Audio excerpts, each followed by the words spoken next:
Hypertrophic cardiomyopathy is the #1 cause of sudden death in young adults. This is cardiologist Dr. Diala Steitieh. She treats patients with hypertrophic cardiomyopathy, or HCM, an unfortunately common condition in which the heart muscle becomes thickened and can obstruct blood flow. Given the severity of the disease, developing an accurate diagnosis and treatment plan is crucial. To do that, cardiologists need to get a clear picture of the heart to see how severe an obstruction is, which isn't always easy with traditional imaging techniques. Initially, when we're looking for obstruction, you'll have a patient at rest, you'll get an echocardiogram with them just laying down, and you'll see if there's an obstruction. But oftentimes at rest, you may not trigger an obstruction, but the patient's telling you, I feel really short of breath anytime I'm walking around. An echocardiogram with a patient at rest can sometimes obscure the obstruction, which prevents the patient from receiving life-saving treatment options. To improve the rate of accurate diagnoses, Dr. Steitieh and her team are implementing a new imaging protocol called goal-directed Valsalva. The patient performs the Valsalva breathing technique, which changes the way that blood fills the heart and makes obstructions easier to see. I can actually get you to that point where I can take better images. And so now the conclusion is, oh, you know what? You do have a massive obstruction, actually. Goal-directed Valsalva is an emerging diagnostic tool for HCM, and it's not widely used yet. But Dr. Steitieh and her team are leading the field in implementation and training. They're also on a path to joining Columbia as an HCM Center of Excellence, becoming one of only 40 in the country. I'm Erin Welsh, and this is Advances in Care, a podcast about groundbreaking developments in modern medicine. In this episode, I talked to Dr. Diala Steitieh, a cardiologist at New-York-Presbyterian and Weill Cornell Medicine and director of the Hypertrophic Cardiomyopathy Program, about the current landscape of care for HCM and how she's promoting new standards for diagnosis and treatment. Dr. Steitieh, thank you so much for joining me today.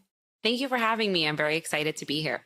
So to start us off, let's get the basics of HCM. Can you give me a brief overview of the prevalence of this disease, who it affects, and what exactly is happening in these patients' hearts?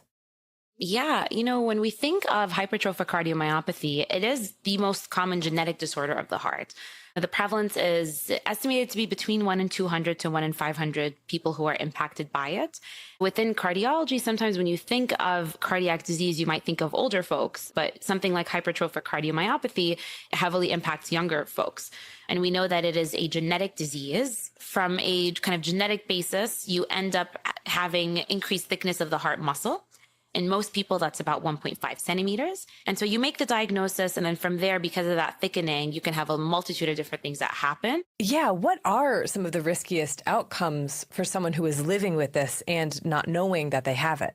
When we talk about risk, I think really the big thing that you don't want to miss is sudden death. Not everyone in HCM is at high risk for it, but if you don't know, haven't been diagnosed, and therefore haven't undergone the evaluation to figure out what is your risk of sudden death, that's really the big thing that we all worry about. Right, of course. So I'm curious about how you provide this life-saving care to your patients. Tell me about your program at New-York-Presbyterian and Weill Cornell Medicine. Who is on your team and what makes it unique? We are a large team because it's a very multidisciplinary disease, a hypertrophic cardiomyopathy. We do have a lot of different folks who are a part of the center. If you have advanced heart failure, we have an advanced heart failure specialist who focuses on HCM with advanced heart failure.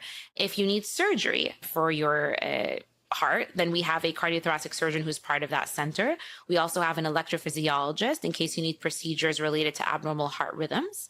We also have a go-to a physician who's part of the catheterization lab who can do our diagnostic procedures, and a geneticist and a pediatrician, and some nurse practitioners in there as well.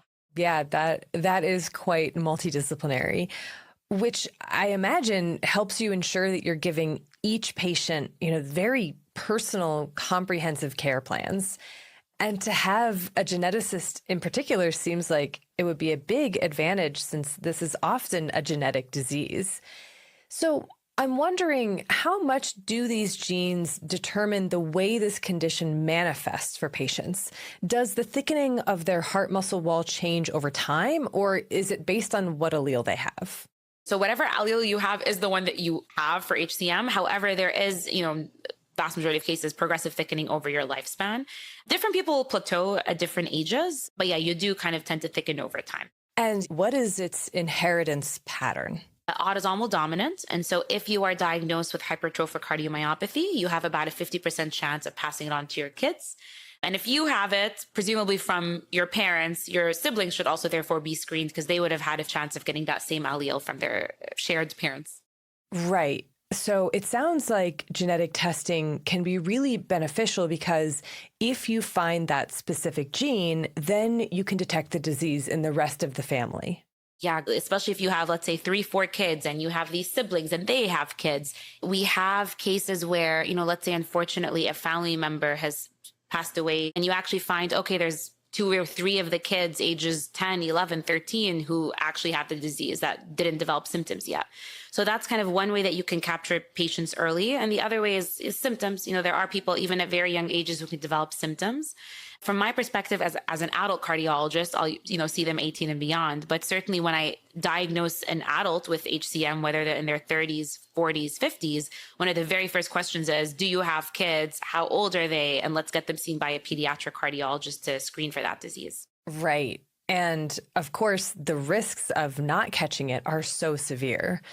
So I know that once you've made the diagnosis of HCM, you have to determine if they have obstructive HCM or non-obstructive HCM. Can you help me understand the difference between these two types? Yeah, great question. So if you actually do have an obstruction of flow and blood leaving the heart, then that puts you in the obstructive category. And the non-obstructive essentially is saying that blood can exit the heart without an obstruction. However, these people still have very thick walls. They still have elevated pressures within the heart. And so therefore they can still have symptoms. It's just that the pathophysiology is slightly different. And initially, when we're looking for obstruction, you'll have a patient at rest, you'll get an echocardiogram with them just laying down, and you'll see if there's an obstruction. But oftentimes at rest, you may not trigger an obstruction, but the patient's telling you, I feel really short of breath anytime I'm walking around. And so the question becomes, how does their heart deal with activity, deal with changes in filling, et cetera? And do they actually mount a response or an obstruction to those types of triggers?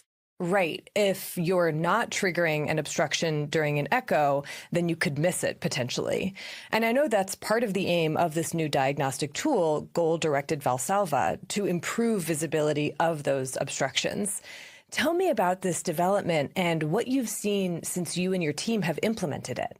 Yeah, so it's not formally part of the guidelines yet in terms of like the formal recommendation to do this. But I will say, since we've been using a protocol like this over the last few months, there's been many examples where we're able to pick up much higher gradients for patients. So I would say it's a really exciting kind of development. Yeah, I mean, that's a big step forward to be able to offer this novel sort of test that not all centers have yet. So how exactly does it work? So the idea of goal-directed Valsalva is you have them kind of blow into this tubing that's connected to a pressure gauge. And you can actually tell them to blow out and hold it to a particular pressure. For the most part, we use 40 millimeters of mercury. So the echo technician, you may ask them to bear down.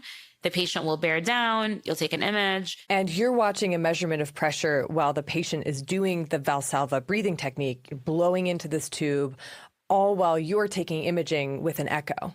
Correct. And what's the whole point of Valsalva is you want to get to the point where when you do a Valsalva maneuver, whether it's bearing down or blowing out, to the point where you want to trigger an obstruction by decreasing filling to the heart.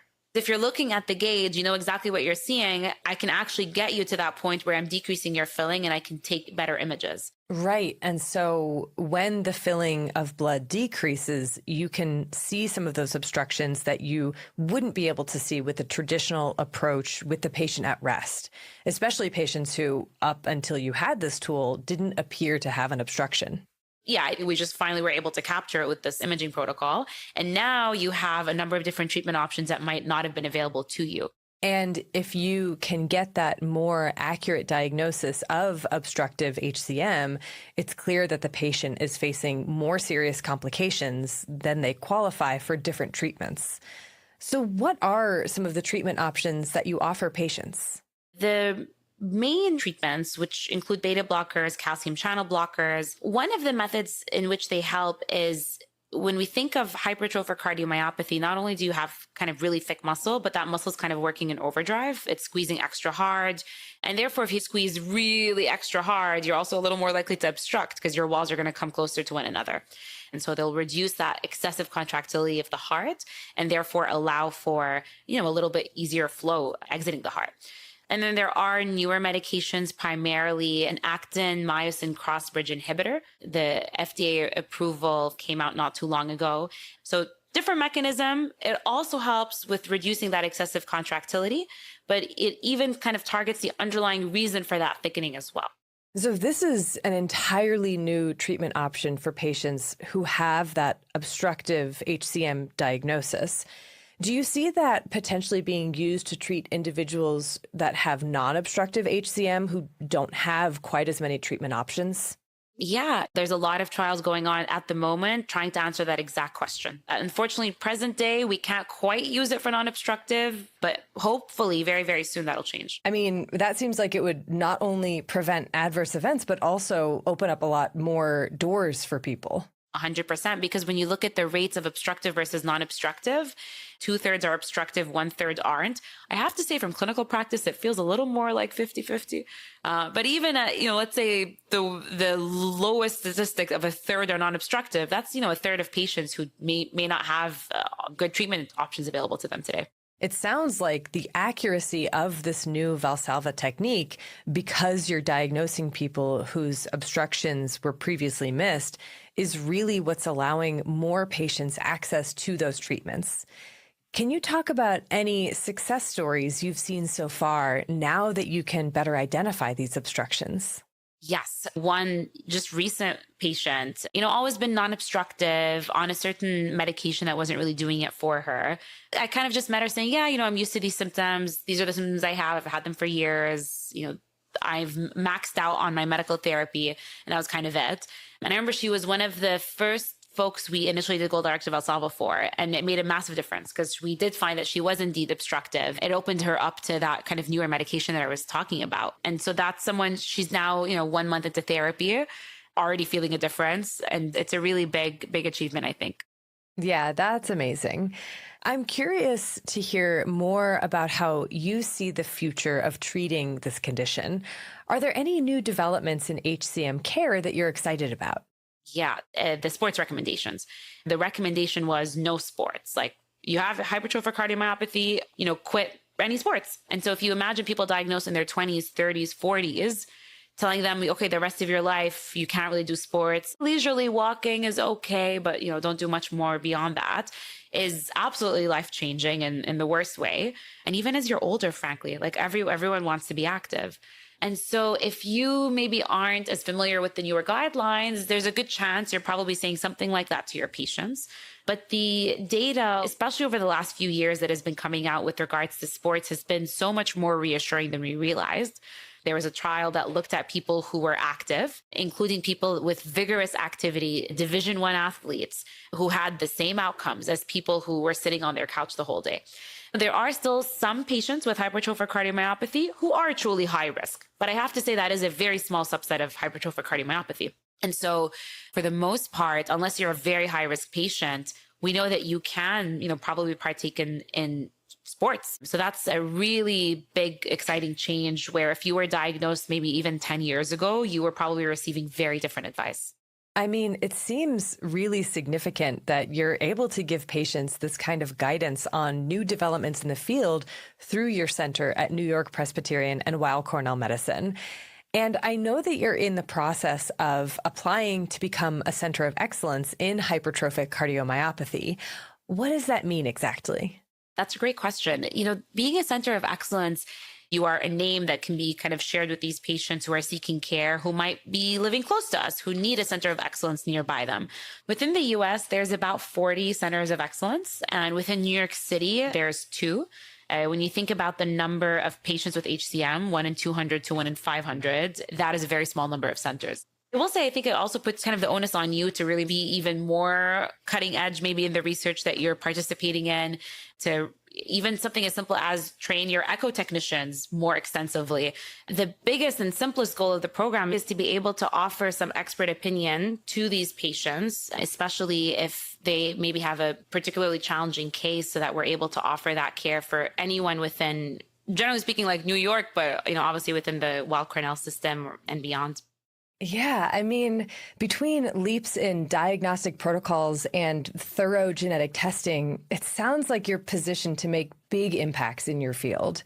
And just as important, in detecting HCM in those who have those subtle signs and symptoms and catching the disease early in their family members, which can save so many lives. So, Dr. Steitieh, I really appreciate you taking the time to share all of these insights with me today. Thank you for having me, Erin, and I hope everyone listening leaves this a little more informed about hypertrophic cardiomyopathy and what our program has to offer. Huge thanks to Dr. Diala Steitieh for taking the time to speak with me about hypertrophic cardiomyopathy and how she's promoting new standards of diagnosis and care. I'm Erin Welsh. Advances in Care is a production of New York-Presbyterian Hospital. As a reminder, the views shared on this podcast solely reflect the expertise and experience of our guests. To listen to more episodes of Advances in Care, be sure to follow and subscribe on Apple Podcasts, Spotify, or wherever you get your podcasts. To learn more about the latest medical innovations from the pioneering physicians at New York-Presbyterian, go to nyp.org/advances.